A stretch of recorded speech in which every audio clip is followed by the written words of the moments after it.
Bumabaon yun siya ng kanin.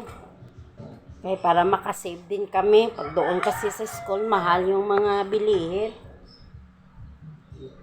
Kaya ito, binibilang ko siya minsan na nagi. Kasi pag sa school, sabi ko sa kanya, bumili ka na lang ng gulay. Kasi pag pinapalbaon ko siya ng gulay, baka matapon sa bag. Pero pag dito, pag galing na siya dito sa bahay, kumain na siya ng gulay.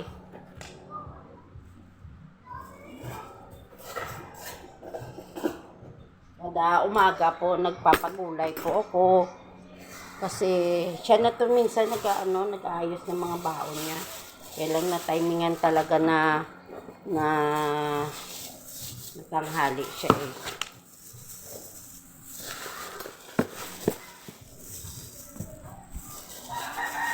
Kasi ang hali na raw yung klase niya. At least makakasave po kayo.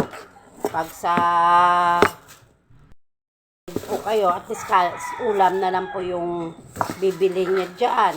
Kasi hindi siya magbaon. Sabi ko, magbaon ka ng kanin. Kahit kanin lang. Pag hindi kami, halimbawa, hindi ako nakapagpaninda. Tapos naalanganin ako.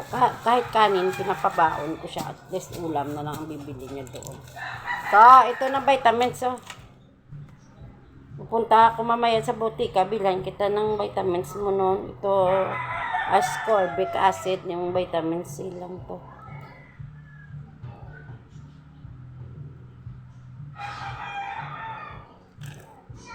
Yung mga anak natin kahit ng mga vitamin C lang pa, iinumin natin.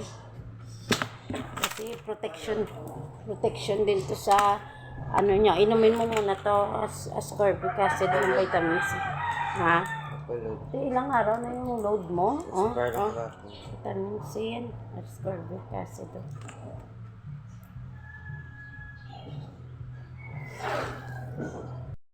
Mga inday, kagtuto, hindi habang buhay na sa tabi tayo ng mga anak natin. Magkakanya-kanya yan sila ng buhay. Darating ang panahon. Saka wala na tayo sa tabi nila. O, at least kung may pinag-aralan sila, nakapagtrabaho sila, hindi sila mahihirapan sa buhay nila. Kaya pinagsisikapan natin na makatapos sila, makapag-aral sila ng mabuti. Hanggat kaya natin sila.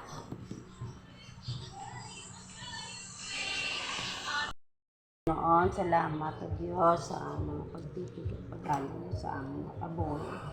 Padayan ko, Diyos naman po at nilapit sa inyo, aking anak, sa inyong mga paglalakbay, ikaw Diyos sa mag-ingat, ilayan mo siya sa naman diskusyon ng pamakan, karunungan sa iyong mga klase, sa iyong mga pag-eskwela, taga-ampun sa sangkaalam, sa iyong mga teacher, sa iyong mga classmate, ilayan mo siya sa pagtipid at pagkano mo lalo sa pudalan mo siya ng banal mo sa pangalan ng Jesus.